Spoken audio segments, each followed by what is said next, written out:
Kolkata high court থেকে একটা order আছে, এখানে জেলা প্রশাসকের কোনো কিছু নাই, এখানে অফ স্টেজের কোনো কিছু নাই।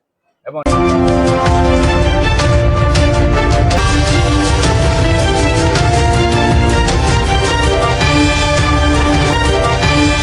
ঢাকা হাইকোর্ট থেকে আছে, উনি সরাসরি আদালতকে এবং নিম্ন আদালত না, হাইকোর্ট উচ্চতর আদালতকে অবজ্ঞা করছে এবং ওলিয়া আওলাদেরকে অবজ্ঞা করছে। দেখা যাক আল্লাহ কি করে। বলি আমরা তো অনেকেই মনে করতেছি, যারা কুচক্রী মহল মনে করতেছে যে উনি মরে গেছে। যদি বাস্তবে মরে যান কিছু করার নাই, আর যারা আমরা জানি ওনারা মরেন নাই, কোরআনে আছে ওনারা কোনোদিন মরে নাই। আর যতদিন আমাদের বাবার আপনি মালিক, আপনি বললেন আপনার ছেলেকে আমার এটা তোমরা বুক করবে বা অন্য কাউকে, তখন আর কেউ না গোলানির জায়গা থাকে না।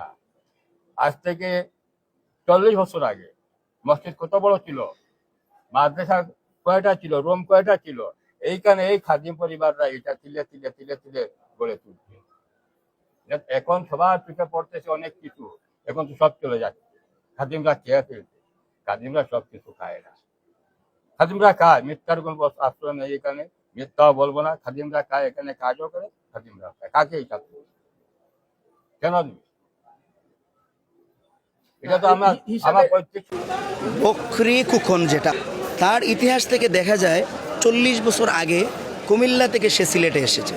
আসার পরে শূন্য হাতে এসে আজকে সে মাজারের চুরি করা বকরি, মুরুগ, হাঁসের টাকা আজকে সে কোটিপতি হয়েছে, আলিশান গাড়ি বাড়ি করে ফেলেছে সিলেটে।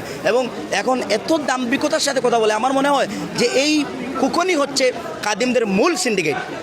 সাংবাদিক জামানের বিষয়টা, তিনি যে আশিকানে আউলিয়ার চেয়ারম্যান দাবি করে, আসলে আশিকানে আউলিয়া আদৌ আশিক হতে হলে কি কি পদ্ধতি লাগবে এবং নিজেকে আশিকানে আউলিয়া বক্তবৃন্দ হতে হলে আমার মাঝে কি চরিত্র লেপন করা লাগবে, এই বিষয়ে না জেনে একটা অজ্ঞভাবে তিনি দাবি করছেন যে আশিকানে আউলিয়ার চেয়ারম্যান। এর তীব্র নিন্দা জানাই। আশিকানে আউলিয়ার চেয়ারম্যান জামান হতে পারে না, তার দাড়ি নেই, মুছ নেই। এবং আপনারা দেখবেন এক সময় জামান নিজেকে আওয়ামী লীগ দাবি করবে, আরেক সময় নিজেকে বিএনপি দাবি করবে।